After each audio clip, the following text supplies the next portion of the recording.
Jésus-Christ, l'abattoir d'amour. Vraiment kondima kozoka poto mpona vi ya moto eza basonge eza pamba te naza na mbongo te oya kosomba vi mbongo moto ya kosombelaka lipa eza pasi mbongo ya kobandaka kofuta mpona masumu na ngai alingaki ozwa ngo wabeye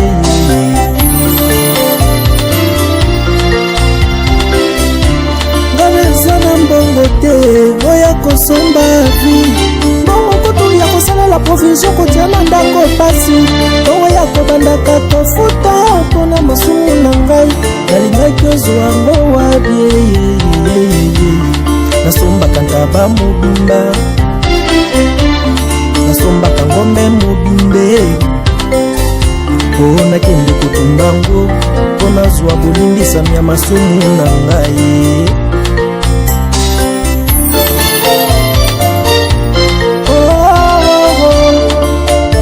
masumu na ngai nda yokufaki onazwa bolimbisami nda yokufaki merci mpona bolamu yosaleli ngai vraimen naza na mbongo te oya kosomba vi mbongo kutu ya kofutelaka klasi ya bana pasi mbongo ya kobandaka kofuta mpona masumu na ngai alingaki ozwa ngo wabie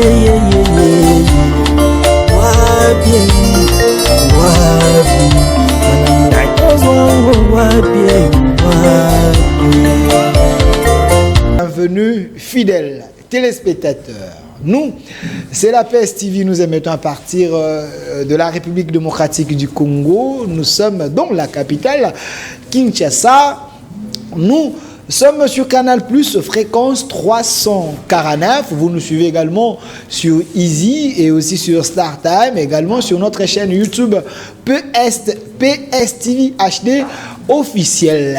Cette émission est en direct avec évangéliste Roger Baka, comme annoncé déjà dans les réseaux sociaux. Je vois déjà trop de messages, même avant l'émission.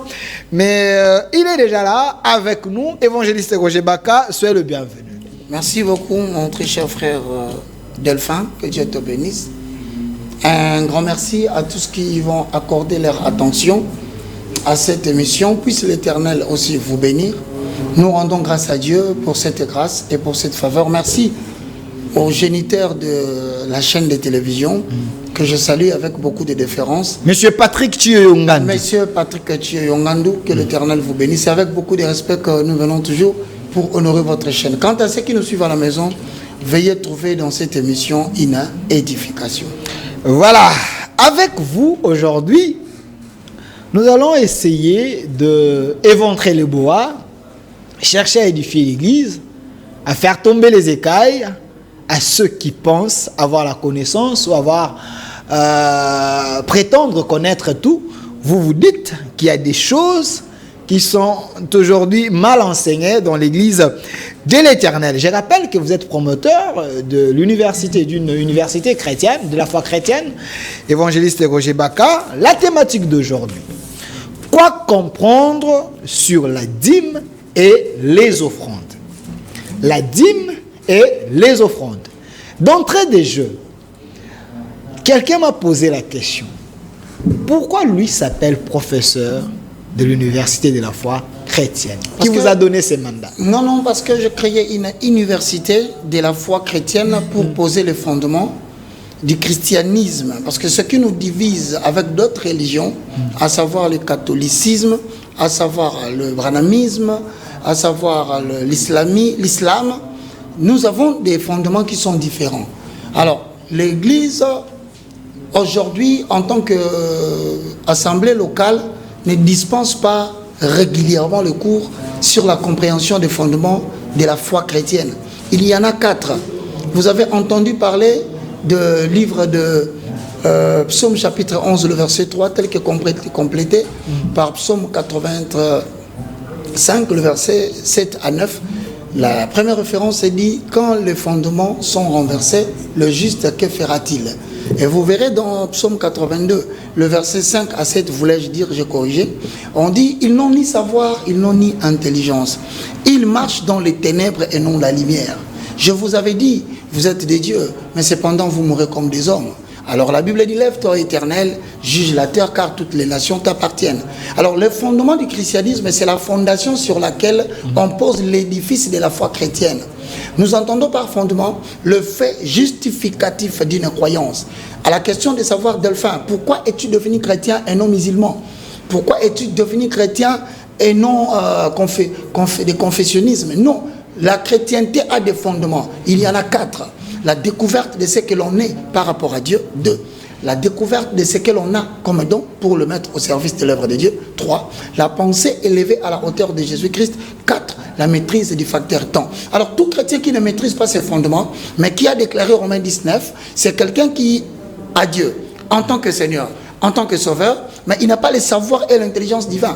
Par conséquent, il ne vivra pas au-dessus de la mort physique et précoce. Et il ne connaîtra pas la loi d'exception. C'est-à-dire qu'il mourra comme tout homme.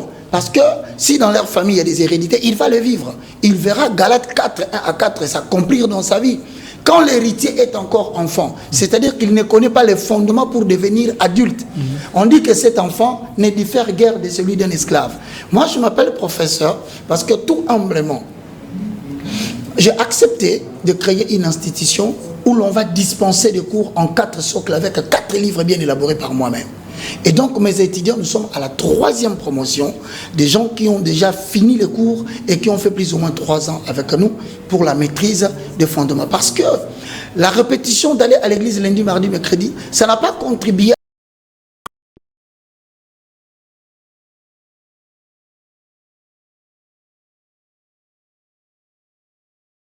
pas demandé outiller les chrétiens. Tu as totalement raison, c'est une réflexion erronée. Dieu a dit dans les livres, à travers son Fils Jésus, dans le livre de Matthieu chapitre 28, le verset 18 à 19, je pose les fondements.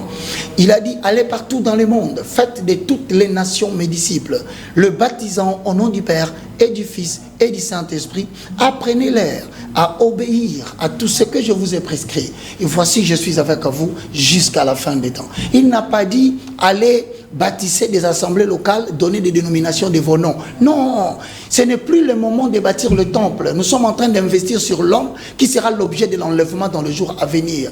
Il doit être sans ride, ni tache, ni quelque chose de semblable.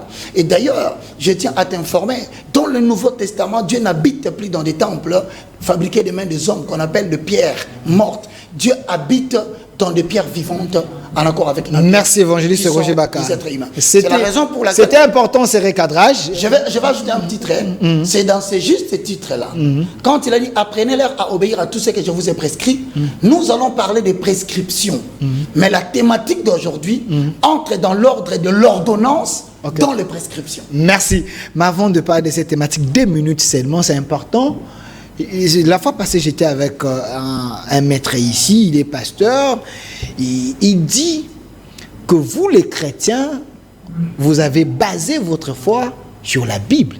La Bible, elle est devenue comme votre livre, votre constitution, votre absolu. Vous êtes professeur de l'université de la foi chrétienne. La Bible que vous avez là, vous utilisez quelle Bible d'abord, vous?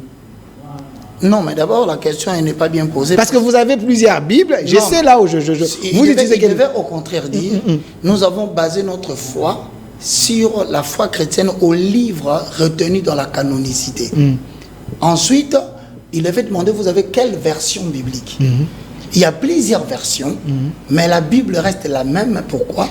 Parce qu'il y a 66 livres que la canonicité a compris qu'il était important que ces livres contribuent à la foi chrétienne. Mais il y a d'autres Bibles qui ont plus de 66 livres. Mais c'est justement, c'est la raison pour laquelle tu verras que les livres sapientiaux, c'est comme ça qu'on les appelle, les livres sapientiaux dans les canons de l'évangile n'ont pas été retenus. Pourquoi? Parce que ce livre-là aborde des problèmes à caractère social et humanitaire, mais ça ne contribue pas à la relation de la foi entre l'homme et Dieu. Raison pour laquelle la canonicité les a élagués. Donc nous parlerons de Maccabée, nous parlerons de Siracide, nous parlerons de Sagesse, nous parlerons de Tobie. Ce sont des livres qu'on n'a pas retenus dans les canons de l'évangile parce qu'on a estimé que cela ne contribuait pas à la foi. Alors Pape veut retirer cette Bible, la Bible que vous avez. Si Pape la retire, vous allez utiliser quel livre? C'est le bonheur d'une rêverie. Le pape a le droit de rêver. Vous avez suivi quand même. Je t'informe que c'est le bonheur d'une rêverie. En tant que pape, je le respecte. Il n'est pas de mon obédience. Moi, je suis de l'obédience de l'esprit de la lettre. C'est eux-mêmes les géniteurs de la Bible que vous avez là. Il faut être sérieux par rapport à ça. Okay. Nous allons prendre le temps d'y réfléchir. Le premier livre a commencé à être écrit, c'est le livre de Marc à vers l'an 70. Et la Bible, en tant que contenu de 66 livres, n'a été disponible que 300 ans après la mort du Christ. Donc le canon de l'évangile n'est pas la papauté. Et d'ailleurs, il y a un roi qui s'est élevé. C'est ce roi-là, au contraire, voulant organiser la foi chrétienne, a convoqué une certaine conférence pour que l'on puisse mettre de l'ordre. Mais ce n'était pas dans un but ecclésiastique, c'était dans un but politique. Alors nous maintenant, ici quand nous parlons de la foi chrétienne, c'est-à-dire quels sont les livres qui nous relient en travers notre esprit et l'esprit du Seigneur. L'esprit du Seigneur nous a sauvés, mais les livres nous enseignent. Je te donne la synthèse de la Bible. Okay. Voici la synthèse de la Bible. De Genèse jusqu'à Malachie. Tous les livres qui sont là parlent de l'histoire de la marche des enfants d'Israël avec la première nation modèle qu'on appelle épouse de Dieu. Comment Dieu a-t-il marché avec Israël? Donc, à partir de Genèse jusqu'à Malachie, nous avons les renseignements sur la manière dont Dieu a marché avec Israël. Lequel renseignement nous aide à pénétrer le livre synoptique? Autrement dit, Matthieu, Marc, Luc et Jean. Ces 4 livres sont appelés les 4 évangiles. Pourquoi se retenir en 4? Parce que ce sont les 4 livres qui nous montrent le ministère terrestre de Dieu fait chair parmi les hommes. Quand tu quittes les 4 livres, tu entres dans les épîtres. Tu as Actes des Apôtres, tu as Romains, tu as 1 Corinthiens, jusqu'à ce que tu arrives vers 3e épître de Jean. Pour entrer dans le livre d'Apocalypse, tu retrouves ce livre-là qu'on appelle le livre qui nous renseigne sur comment Dieu a marché. Dieu, Jésus-Christ, qui n'est plus dans sa forme charnelle, qui est devenu esprit à la droite du Père, a marché avec les apôtres.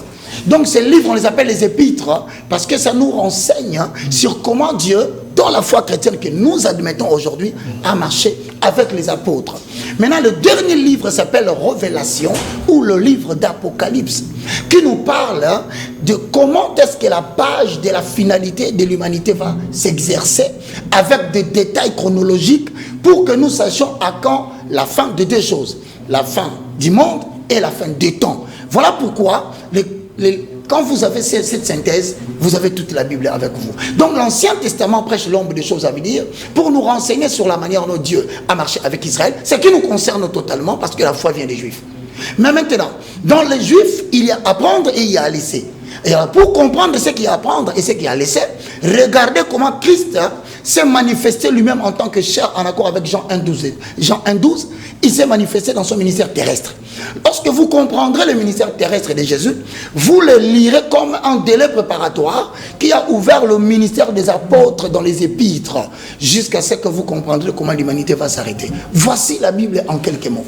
Merci, évangéliste Roger Baka. Parce que la fois passée, j'étais avec les gens ici, le monde entier, plusieurs personnes m'ont posé ces questions. Parce que quand j'ai annoncé que j'allais vous recevoir, ils étaient gênés par rapport à cette émission. Ils ont voulu à ce que vous puissiez les éclaircir. Mais s'il vous plaît, nous avons suffisamment de temps. 1 minute seulement. Si tu penses que tu as du temps, je parlerai rien que de la dîme. Nous avons suffisamment de temps. 1 minute. 1 minute seulement. Cette question ne peut pas souffrir.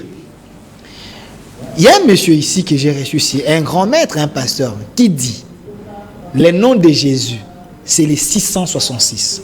Il a fait allusion à la langue hébraïque, ainsi de suite. Est-ce que vous pouvez nous donner la définition selon les dictionnaires, la définition d'abord de ces noms-là, Jésus? Mon frère, d'abord, avant qu'il parle de Jésus, pourquoi il fuit Emmanuel? Il dit le vrai nom c'est Yoshua, mais Jésus là... Demande-lui pourquoi il n'a pas parlé d'Emmanuel. Pourquoi il s'attache à Jésus? Jésus n'est que la transcription dans différentes langues du mot Jésus. Pourquoi il s'attache? Jésus signifie poisson, ainsi de suite. Non, c'est faux. Selon lui. Écoute-moi. Okay. Lorsque l'ange est apparu à Marie dans le livre de Jean, il a dit, le fils que tu porteras, on l'appellera Emmanuel. Mais le mot Jésus, c'est le même mot dans différentes conceptions d'Isaïe. Ou Esaïe, comme vous le dites. Même le livre après Deutéronome de Josué, ça n'a qu'une seule signification. C'est le nom qui veut dire sauveur, celui qui apporte le salut intégral, le salut de l'esprit, le salut de l'âme et le salut du corps. Voilà l'étymologie du mot Jésus, ce qui veut dire Yehoshua, ce qui veut dire dans un autre langage Esaïe, l'Éternel sauve. Mais maintenant le mot Yehoshua ou Jésus, traduit en anglais Jesus, traduit en français Jésus, veut dire tout simplement sauveur. Alors quand il dit Jésus-Christ, Christ, il y a un trait d'union qui signifie que c'est le même mot, mais qui reçoit une certaine limitation. C'est quoi? C'est-à-dire que le Jésus qui est oint. Christ veut dire oint. C'est-à-dire parmi plusieurs sauveurs que vous avez connus dans l'histoire de l'humanité, un seul a été oint. Pourquoi il a été oint? Mais c'est tout simplement parce que dans l'exercice du salut d'Israël, il y avait 3 ministères pour lesquels Dieu travaillait avec Israël. Le ministère sacerdotal pour le pardon des péchés, le ministère prophétique, «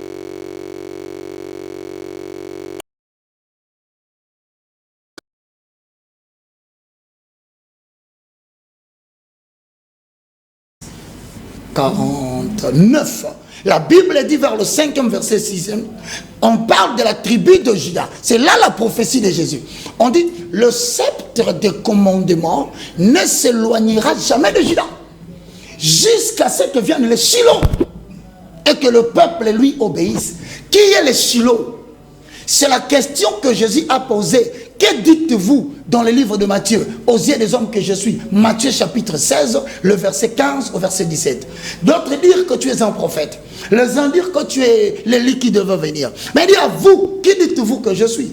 Poussé par l'Esprit de l'Éternel, Pierre dit, tu es le Messie, le Fils de Dieu vivant. Le Messie voulait dire quoi? Le Messie voulait dire celui que l'humanité attend avec impatience pour installer le royaume de Dieu sur la terre. Voilà Genèse 49. Donc, il n'est nullement question de questionner les gens sur le mot Jésus. C'est le contenu du nom de Jésus qui est puissant.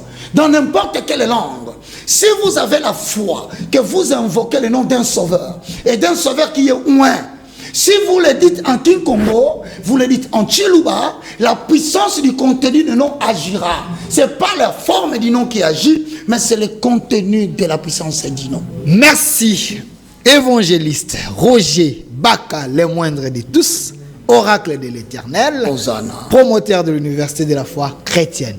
J'ai payé ma dette. Je l'ai invité, j'ai posé toutes vos questions par rapport à l'émission de la fois passée APJ au peuple de JG. Parlons de notre thématique, évangéliste Roger Baka. La dîme. Quoi comprendre sur la dîme et les voilà, parlons de la dîme. Je te donne l'ossature. Ok. Premièrement, c'est l'historique de la dîme. Deuxièmement, c'est le sorte des dîmes. Troisièmement, est-ce qu'elle était d'application dans le Nouveau Testament? Voici l'ossature. Ok. Premièrement, vous devez retenir par la dîme que c'est la 10e partie du revenu du butin que l'on consacrait à Dieu. 10e partie du butin que l'on consacrait à Dieu. Je continue à dire encore un autre élément. Est-ce que c'est seulement Israël qui a commencé à appliquer la dîme? Non. Même les Égyptiens donnaient des dîmes à leur Dieu. Cela est très clair dans les livres de Genèse au chapitre 47, le verset 24. Vérifiez à la maison. Lorsque Abraham revenait de sa victoire contre d'autres rois, il donna la dîme de tout le butin à Melchisedec.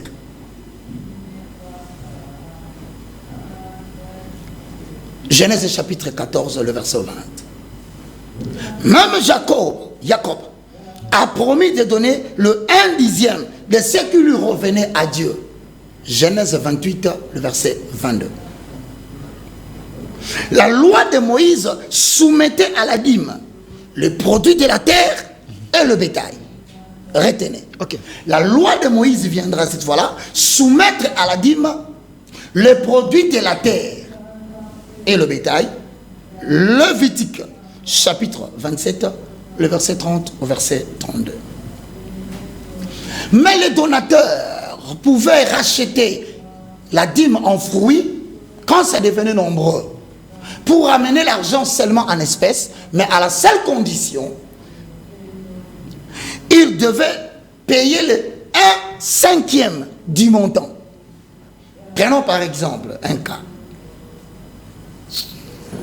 J'ai des fruits que je dois donner en dîme. C'est le produit de la terre. Ça revient peut-être à... Quand je l'ai vendu, ça revient à $500. Maintenant, comme j'ai vendu la dîme de l'Éternel, je reçois un dommage que je dois ajouter. C'est le 1/5 de $500 que j'ai obtenu, que je dois ajouter. Pourquoi? Parce que j'ai vendu la dîme de l'Éternel. 500 multiplié par 1, divisé par 5.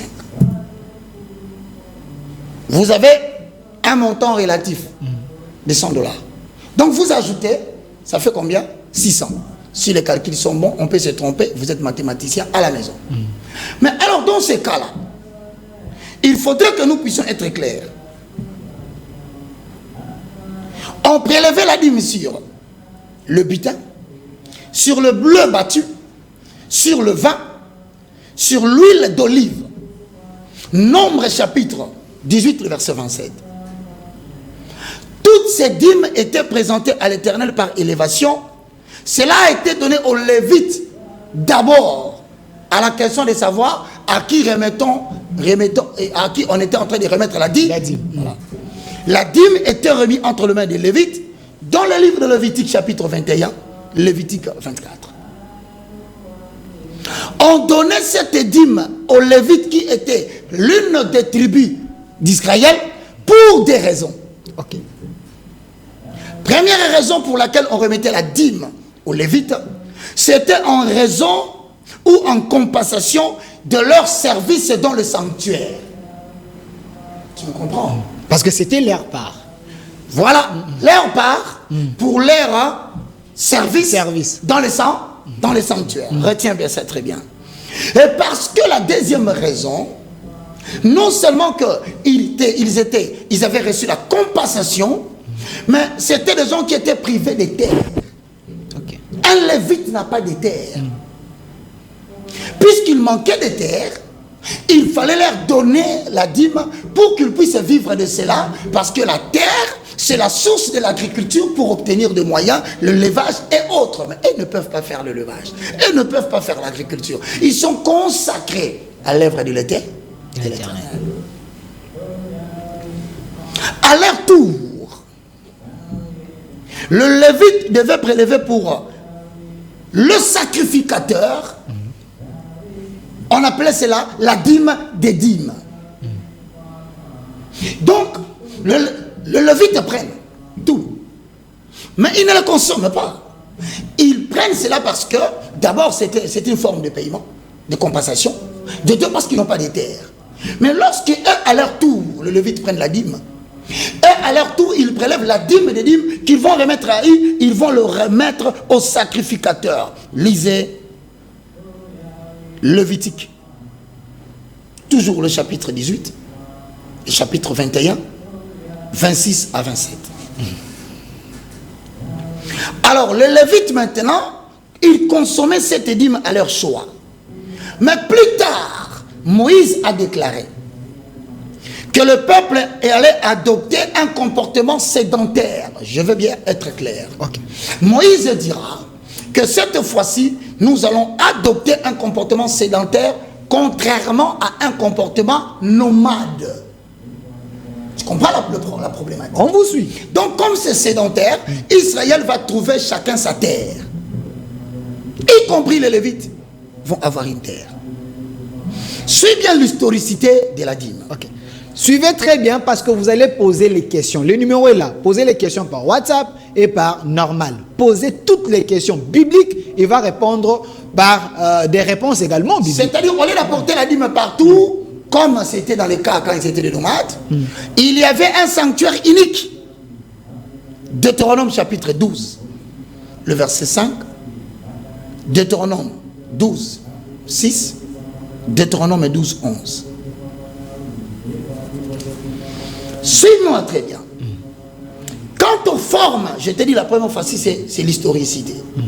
Maintenant, lorsqu'ils ont adopté un comportement sédentaire, il se peut que là où on fait la sainte convocation pour la célébration de fêtes, n'oublie pas, on récoltait aussi la dîme. C'était en préparation de fêtes solennelles en Israël. Il y en a beaucoup. Vous avez la Pâque, pain sans levain. Tu en connais beaucoup et d'ailleurs je connais beaucoup. Fête des Juifs et autres. Ok, donc c'était pour aussi préparer le fête solennel en faveur de l'Éternel dans sa relation avec le peuple juif. Et maintenant, comme ils allaient déposer la dîme à un lieu unique, c'est ainsi que nous allons parler maintenant de sortes de dîmes pour que tu comprennes, nous en sommes arrivés à l'argent comment. Ok. Il y a 3 types de dîmes. Le premier, c'est la dîme que l'on donnait aux Lévites et aux sacrificateurs. Aux Lévites, pourquoi? En raison de leur service, je le dis, et les sacrificateurs, en raison de quoi? Au début, parce qu'ils n'avaient pas de terre. Cette dîme a continué. Deuxième type de dîme. La dîme qui était mise à part chaque année pour le fête de l'Éternel. La troisième dîme, c'est la dîme que l'on donnait aux orphelins et aux veuves.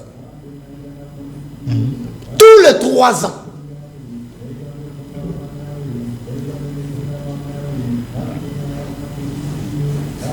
Maintenant, avec l'évolution des choses, la deuxième dîme, c'est quoi? La dîme pour le fête solennel. De l'Éternel. Voilà. Il faut bien retenir. J'ai noté. Deuxième dîme, c'était la dîme qu'on donnait pour le fête solennel. De la 3e et de la 6e année, ça commençait à être partagé parmi les pauvres et les lévites. Tu vois comment la dîme pour le fête solennel venait de disparaître. Immédiatement, chaque 3e année et 6e année, on commençait à donner aux offrandes et au lait aux pauvres. Cette dîme a disparu. Retiens bien ce que je t'ai dit. Les enfants d'Israël continuèrent à donner la dîme même lorsque Jésus était pendant ses séjours terrestres. Pendant qu'il était vivant, pendant que Jésus était pendant ses séjours de terre, jusqu'au temps où Jésus devait être crucifié, l'on continue à donner la dîme. C'est pourquoi lorsque les gens nous appelleront, tu verras, ils vont te donner des références telles que Luc chapitre 11 le verset 42. Ils te parleront de Luc chapitre 18 le verset 12. Ils te parleront surtout de ce qu'ils connaissent mieux, Matthieu chapitre 23 le verset 23. Mais écoute-moi très bien. Parmi les 3 dîmes, une seule dîme est restée à l'époque de Jésus en vigueur. Pourquoi? C'était d'ailleurs la préparation de la fête de Pâques. On pouvait racheter la dîme de la terre. On pouvait racheter la dîme de l'herbe, de fruits, oui. Mais la dîme animale avait une condition. Vous ne pouvez pas la racheter. Et en plus, vous ne pouvez pas offrir à l'Éternel, à la fin de votre année, à la récolte, une dîme ou un animal défectueux ou avec des défauts. Cela préfigurait Jésus-Christ qui vivra sur la terre sans péché et sans défaut. Il faut bien comprendre. L'animal devait être pris le 10e jour. Il devait être surveillé jusqu'au 14e jour. Les 4 jours où, du 10 au 14, manifeste le séjour terrestre de l'agneau qui est Jésus-Christ de Nazareth, mais qui vivra sans défaut parce qu'il est pur, il est sans tache, il est saint. Maintenant, lorsque tu vas dans le livre de Hébreux, au chapitre 10, le verset 1, l'Ancien Testament prêche l'ombre des choses à venir et non l'exacte représentation des choses. Je suis bien. En réalité, selon les évangiles, nous ne devons plus payer la dîme. Pour la simple raison que Christ étant mort, ressuscité, il nous a racheté de la loi. Autrement dit, il y a un ensemble de choses qui, dans leur contenu, ont changé, mais peut-être que dans leur façon de faire, ça peut rester presque la même chose. Je vais citer quelques-uns. Ok. Avant d'entrer dans le parvis, il y avait une cuve qu'on appelait la cuve d'Aaron. On lavait les mains avec de l'eau afin de se purifier extérieurement et entrer maintenant dans le parvis intérieur. À quoi cela a été-il changé? La purification extérieure de main, dans la loi de Moïse, avec la mort et la résurrection de Jésus, a été changée par le baptême de l'eau et par le baptême de l'esprit. Avant d'appartenir à la tribu d'Abraham, à la postérité d'Abraham, il y a la circoncision de la chair qui devait être faite, ce qui a fait l'objet du consul des Actes des Apôtres 15. Devons-nous imposer la circoncision aux païens? L'on envoya les apôtres pour aller régler ces problèmes.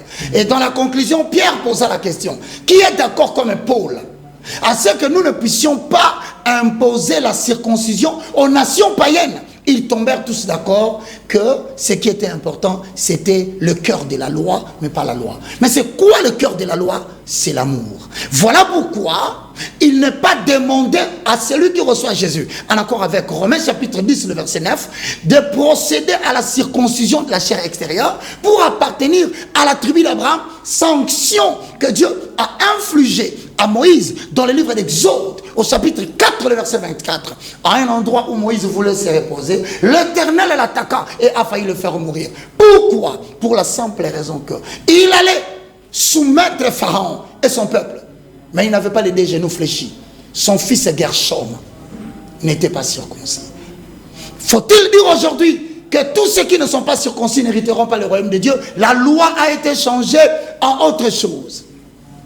L'on ne parle plus de la circoncision de la chair, on parle de la circoncision du cœur. Circoncisez vos cœurs, répentez-vous et croyez à la bonne nouvelle. Autre chose qui a encore changé, c'est ici le vrai problème. La dîme consacre le caractère contraignant de 10% et long. Retenez les deux contraintes. Or, Christ nous a affranchis de cette loi de 10% et de la contrainte annuelle. À partir de la mort et de la résurrection du Christ, la dîme en tant que loi est tombée et la dîme en tant que recommandation, en tant qu'ordonnance, a pris une autre forme. De la même façon que de l'ancienne alliance à la nouvelle, les choses ne sont plus les mêmes. Dans la nouvelle alliance, Christ nous a affranchis de la dîme et nous a rendus totalement libres, en sorte que ce n'est plus les 10% que nous gagnons qui appartient à Dieu, l'an, mais c'est la totalité de tout ce que nous avons, cela appartient à Dieu. Quelle alliance meilleure que la première? Ça veut dire quoi? Lorsque tu vas dans 2 Corinthiens chapitre 8, le verset 2 à 5. Posez vos questions. J'ai déjà des questions ici. Des questions bibliques, vous aurez des réponses bibliques. Lorsque tu vas dans 2 Corinthiens chapitre 9, le verset 7. Voici le vrai problème. En fait, je comprends aujourd'hui, il y a des réalités qui font mal. Ok. D'abord, les gens sont habitués au mot dîme. En fait, Roger Baka vient leur dire, dans un langage beaucoup plus explicite, ce que vous donnez, ne l'appelez plus dîme. C'est quoi là? Ça s'appelle la libéralité. Parce qu'ils croient que quand tu viens dire, ne paye pas la dîme, ils disent, ah non, on ne peut plus rien donner à Dieu. Non, on vous informe. De la même façon que vous ne parlez plus de l'ablution, vous ne parlez pas de la purification extérieure, vous parlez maintenant du baptême, changez de conception de votre façon de voir les choses. Vous ne remettez plus à Dieu la dîme parce que ce n'est pas le 10% de ce que vous avez qui appartient à Dieu. Non, mais vous avez la totalité de ce que vous appartient à Dieu. Il vous a affranchi et vous a rendu libre. Ce qui implique que plutôt que de dire, je viens donner ma dîme, dites, je viens remettre ma libéralité. Ça serait difficile pour un début parce que vous êtes trop habitué à ces mots. Mais ne dites pas que je pars payer la dîme. Au prédicateur, ne dites pas au peuple de Dieu, viens payer ta dîme. Non. Quand tu lui dis de payer la dîme, encore une fois, tu commets l'erreur de soumettre le peuple à une loi d'une contrainte de 10%. Ça veut dire, s'il donne 9, il donne, prenons les 1 dixième, de 500 ou de 1000, c'est 100. Mais s'il donne 90, il n'a pas bien donné. S'il donne 400, il n'a pas bien donné. Parce qu'il a parlé de la dîme. Maintenant, je termine. Il y a tellement de messages. Ne vous inquiétez pas, il n'y a qu'une seule Bible. Il y a tellement de messages. Posez des questions bibliques. C'est ainsi qu'aujourd'hui, il faut que l'on apprenne à enseigner au peuple de Dieu cet enseignement qui est très difficile aujourd'hui, le voile déchiré. Le déchirement de voile a changé beaucoup de choses. Ceux qui étaient dans le lieu saint ne pouvaient pas voir le pain qui était là. Ils ne pouvaient pas voir la verge d'Aaron qui avait fleuri. Ils ne pouvaient pas voir la manne qui est tombée.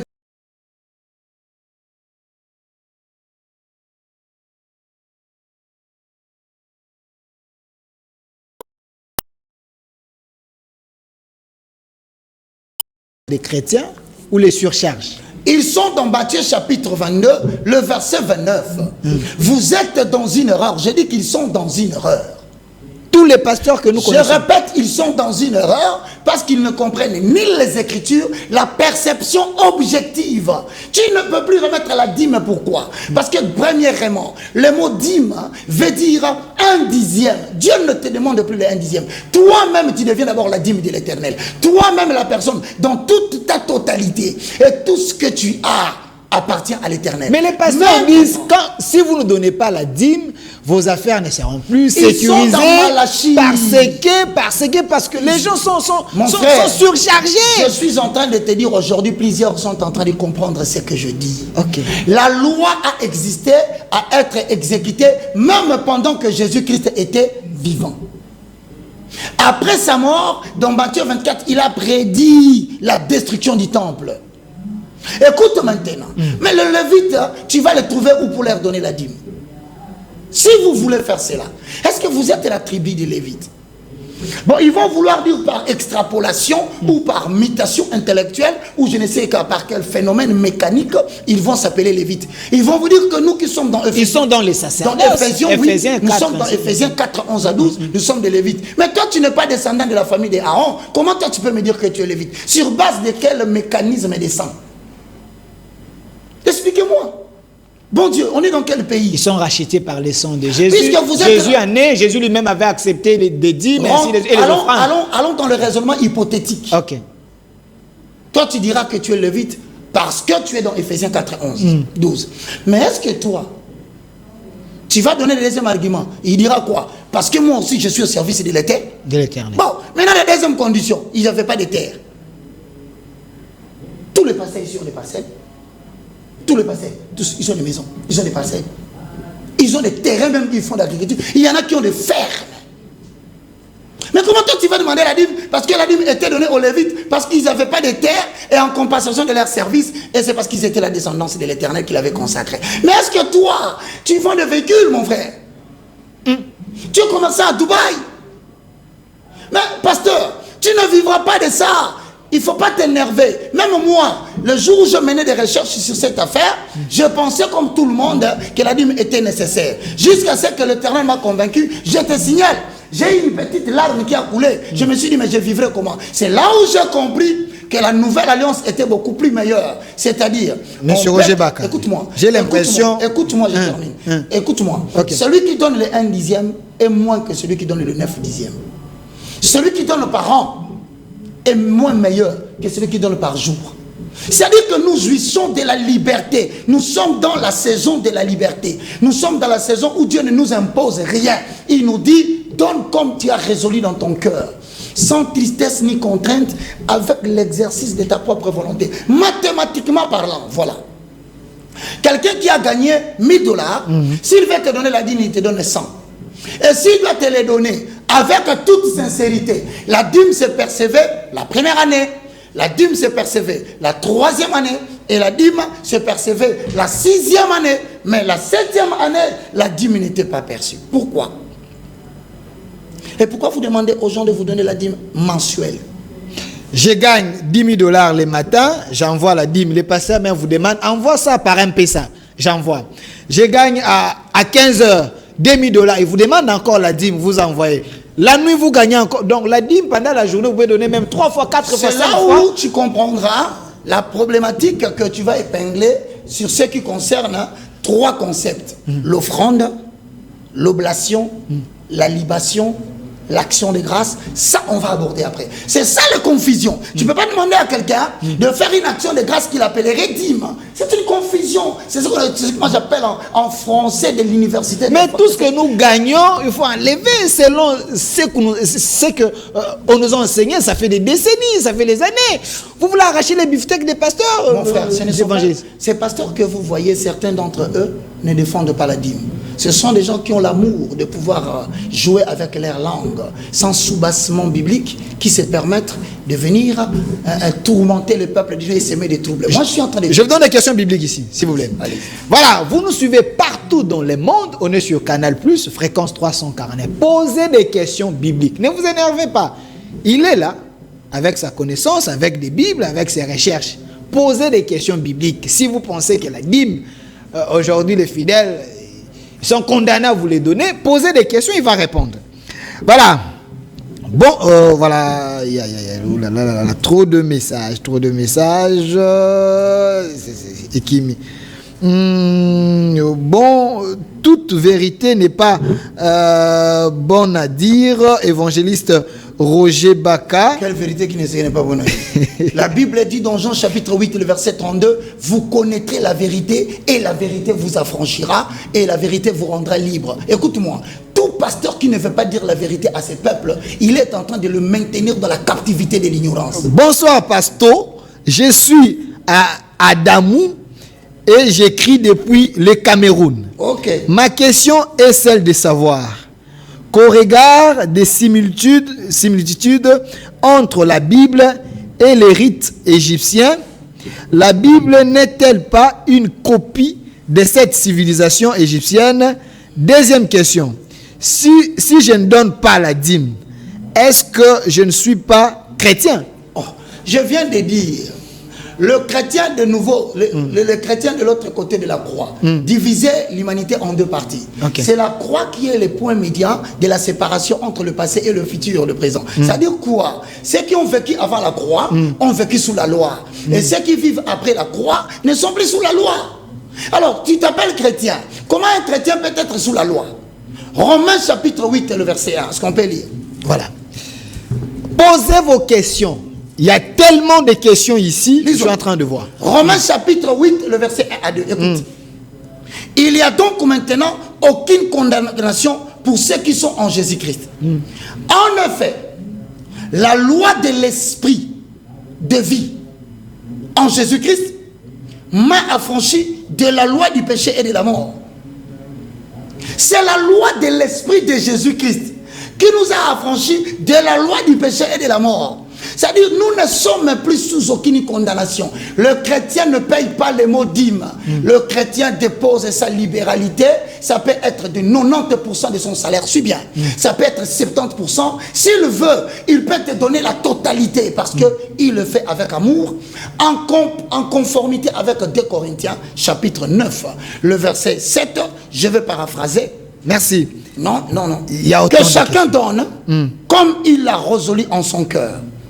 sans tristesse ni contrainte, car Dieu aime celui qui donne avec joie. Merci. Bonjour, évangéliste Roger Baka. Je suis homosexuel. Pour cela, dois-je me confesser auprès d'un pasteur ou auprès de Dieu directement? D'abord, quand quelqu'un ne connaît pas Dieu, il n'a pas de relation avec Dieu. Il va connaître Dieu où? Parce que le frère homosexuel, je te salue. Merci, tu n'as pas eu honte, que Dieu te bénisse. Sois fort. Et l'Éternel Dieu nous a aimés tels que nous sommes. Et il t'aime tel que tu es. Alors maintenant, la problématique, c'est quoi? Le chrétien ne confesse pas ses péchés devant un homme. Le chrétien confesse ses péchés devant Dieu. Pendant que nous sommes en train de parler, je pourrais donner mon numéro à la fin. Moi, je te montrerai le chemin, mais je ne t'ouvrirai pas la porte car je ne suis qu'un simple instrument que Dieu utilise. À la fin de l'émission, je vais t'aider à rencontrer. Il va donner son numéro. Notez. C'est-à-dire que je te montrerai comment administrer le salut, comment renoncer à sa vie pour devenir chrétien, parce que la pédophilie, l'homosexualité, le pédérasme, ce sont des péchés sanctionnés par l'Éternel. Mais il a l'amour de pécheurs, mais Dieu n'aime pas le péché. Merci. Donc lui là, Dieu l'aime. Posez des questions en rapport avec la thématique d'aujourd'hui, s'il vous plaît. Sincèrement, sincères félicitations l'évangéliste Baka pour la maturité spirituelle et courage. Je suis pasteur Patrick Kankou Makambo, général de la communauté chrétienne, source de vainqueurs à Matete Lemba. Amen. Voilà. Merci beaucoup, bien-aimé. Posez vos questions. Monsieur Roger Baka, fongo la biso misu tolinga ka opona boye. Osana, va passer le pasteur qui pète, hein, les pasteurs ne sont pas fâchés.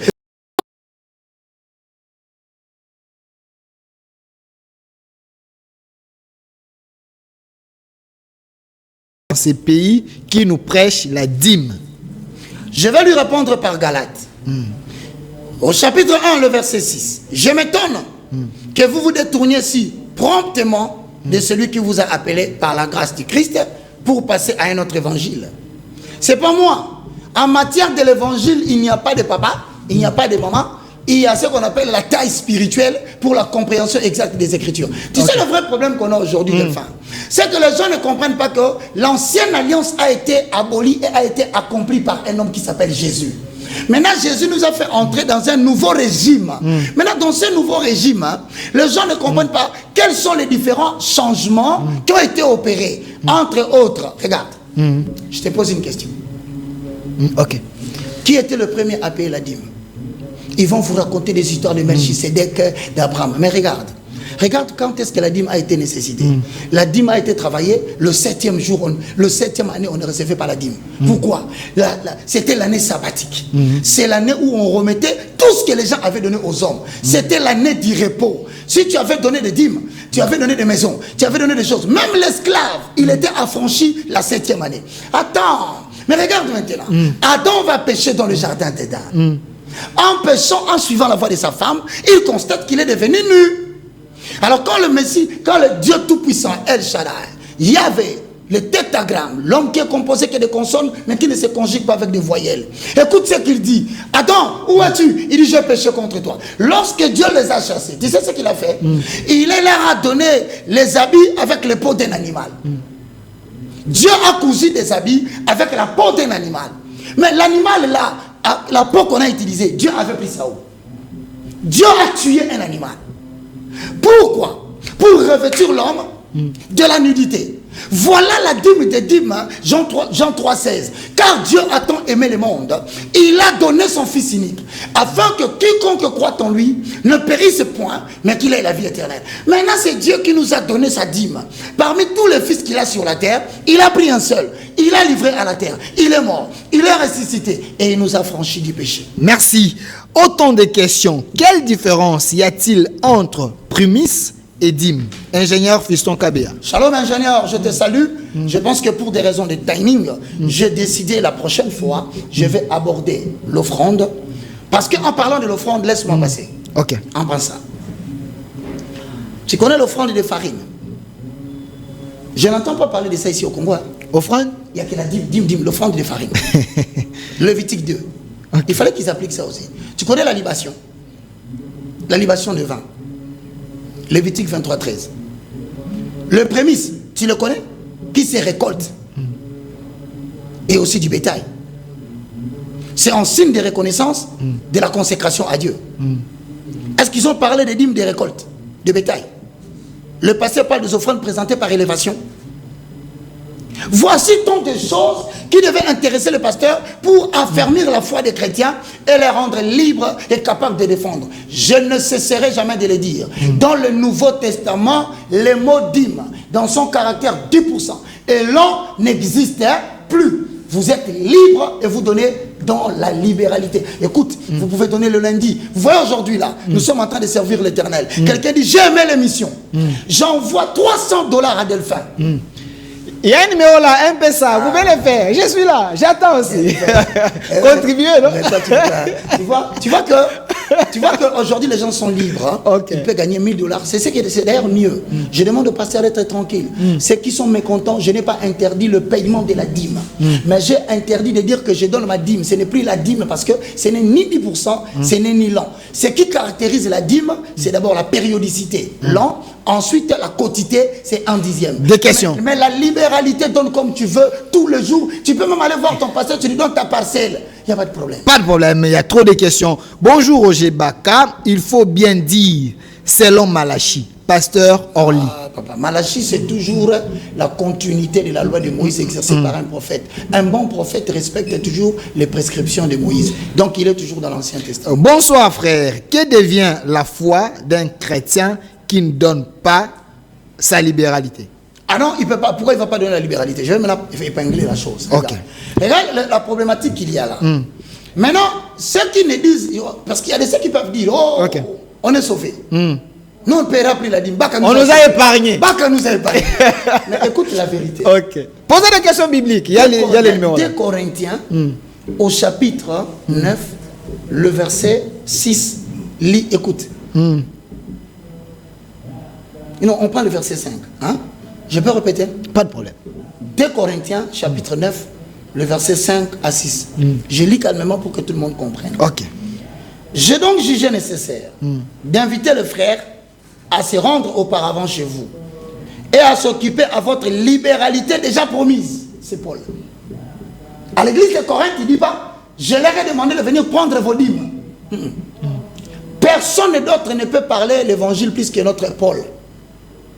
Paul dit, j'ai jugé bon d'inviter le frère de venir vous voir afin de récolter vos libéralités telles que cela a été promise.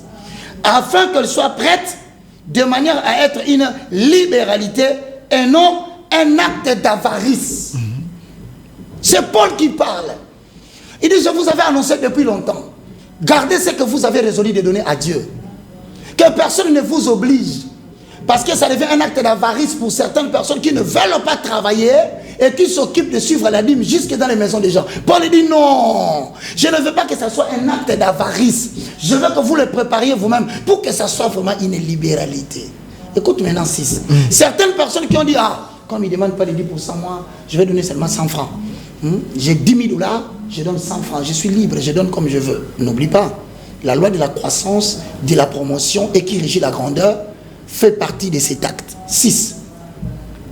Sachez-le, celui qui sème peu, moissonnera peu. Et celui qui sème abondamment, moissonnera abondamment. Voilà la règle du jeu maintenant. En matière de la prospérité financière, en matière de la prospérité professionnelle, en matière de la prospérité, de la grandeur et de la promotion, dans tout ce que tu entreprends, qui passe par tes mains, afin de recevoir l'approbation divine et que la terre te donne ses produits. La loi de la semaille agit maintenant. C'est-à-dire que celui qui refuse de donner la libéralité avec abondance, qu'il ne s'inquiète pas. Le juste juge n'est pas celui qui perçoit l'argent. Le juste rémunérateur, c'est Dieu qui te donnera peu. Merci. Je voulais donner une information. Cette émission au centre, c'est une émission qui reçoit plusieurs personnes, plusieurs pasteurs, plusieurs grâces. J'ai un groupe WhatsApp intitulé « Pasteur répond ». Si vous avez des soucis, il y a également des pasteurs qui ont de connaissances et logis, ainsi de suite.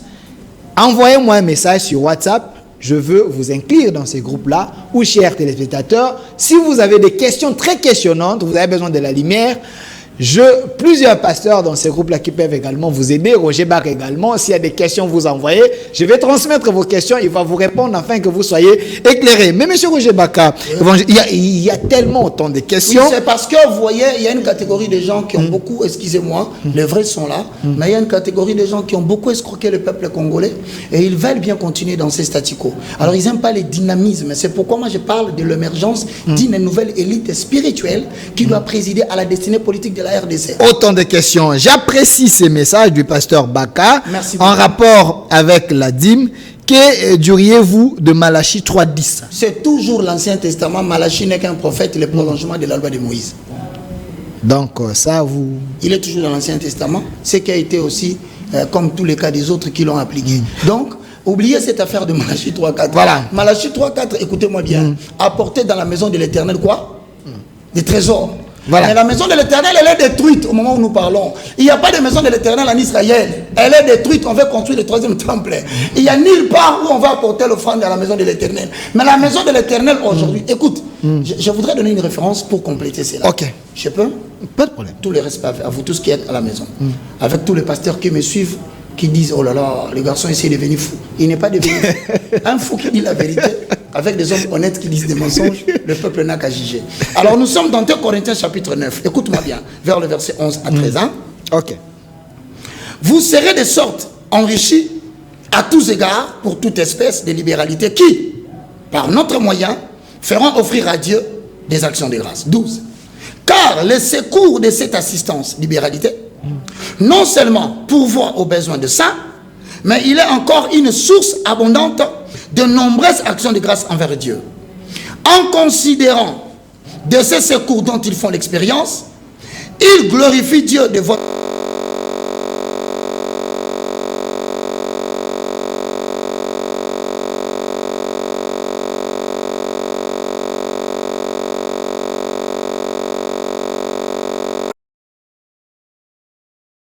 Quels sont les besoins? Par exemple, pour passer dans cette émission, on peut avoir besoin de moyens pour soutenir le côté technique, le présentateur, le carburant. Donc, il y a aussi des orphelins, il y a des problèmes qui sont dans les églises. Ça va pourvoir à notre besoin.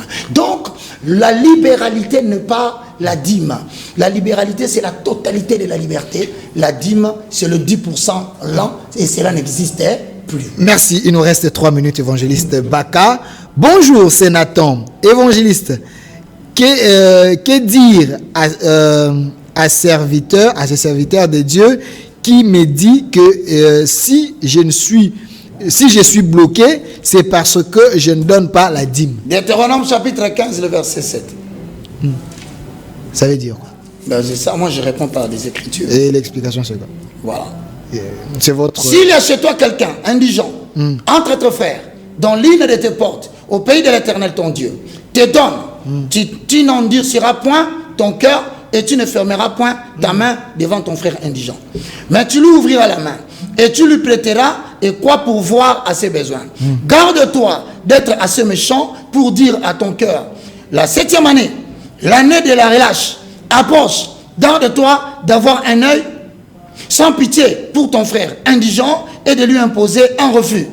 Il crierait à l'Éternel contre toi et tu te chargeras du péché. Tu ne peux pas dire à quelqu'un qui n'a pas de dîme, il ne sera pas béni. Il n'a pas d'argent.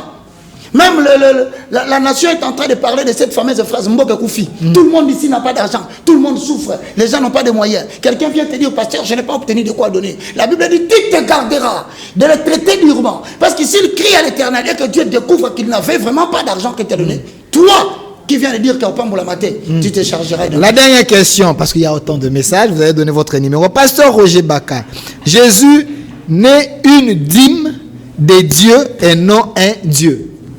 Bon, ça c'est une question qui sort du cadre de ce qu'on dit. Je salue tout le monde, merci, on en parlera. Si tu veux parler de la divinité de Jésus, renseigne-toi sur les attributs d'un Dieu.